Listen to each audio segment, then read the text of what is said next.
Bonjour, cette année, le thème proposé par les Olympiades nationales de biologie est l'eau et le vivant, et nous avons décidé d'y participer.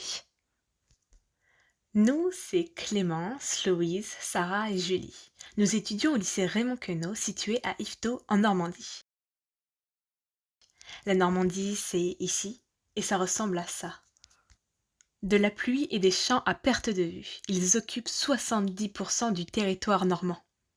Lorsqu'il pleut, une partie des précipitations atteint le sol et s'y infiltre. Cette eau va alimenter les nappes phréatiques. Après pompage et traitement au sein d'une usine, puis distribution, elle arrive à nos robinets.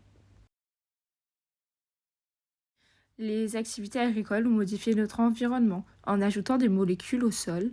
Ces intrants sont indispensables pour réussir les récoltes et nourrir la population.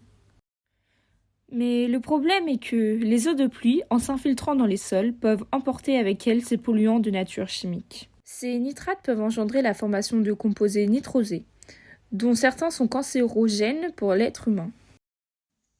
Nous nous sommes alors interrogés. Comment pourrions-nous limiter la pollution des eaux souterraines par les nitrates?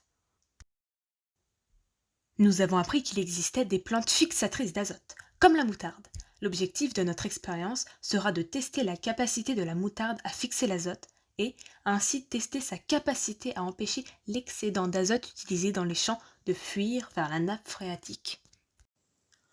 Nous avons d'abord souhaité utiliser un substrat neutre, exemple de tout produit phytosanitaire. Nous avons pris de la vermiculite, un minéral. Nous avons ensuite dispersé 10 ml de graines de gazon dans le premier bac, puis 10 ml de graines de moutarde, puis nous avons conservé un bac sans semences afin qu'il serve de témoin.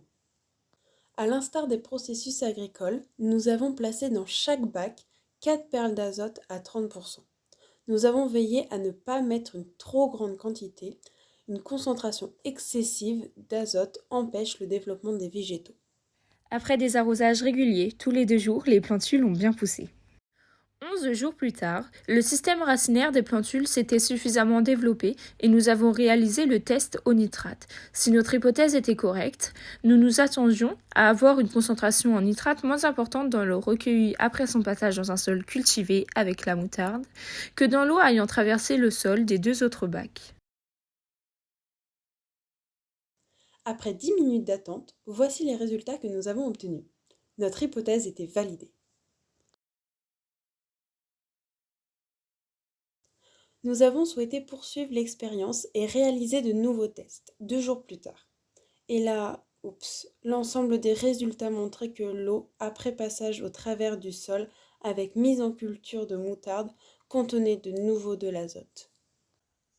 Nous nous sommes interrogés. Les plantules étaient mal en point. Nous supposons que l'appareil racinaire n'était plus suffisamment performant.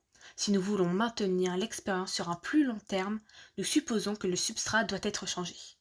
Et nous voici testant un nouveau protocole. Mais la suite, nous ne la découvrirons que dans quelques jours. Après ce test en laboratoire, nous nous sommes demandé ce qu'il en était sur le terrain. Il existe des bacs, bassins d'alimentation des captages. C'est l'ensemble des surfaces où toute goutte d'eau tombée au sol est susceptible de parvenir jusqu'au captage, que ce soit par infiltration ou par ruissellement.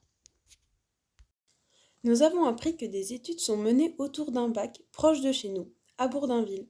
Ce bac est constitué de 118 exploitations agricoles s'étendant sur 49 km² et concerne 17 communes. En 2020, les teneurs en nitrate s'approchaient des 35 mg par litre.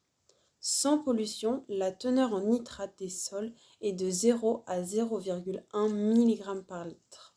Travaillant main dans la main, agriculteurs et agronomes testent l'utilisation des couverts végétaux ou CIPAN, culture intermédiaire piège à nitrate. En flashant ce QR code, ci-contre, vous pourrez en apprendre plus sur ce principe. Pour conclure, il est un véritable enjeu de santé publique que de préserver la qualité de l'eau que nous consommons. Agriculteurs et scientifiques peuvent travailler ensemble afin de mettre en place des stratégies permettant de limiter les reliquats d'azote qui s'infiltrent dans les nappes phréatiques. L'utilisation des cultures intermédiaires, pièges à nitrate, peuvent être une solution. Merci pour votre attention.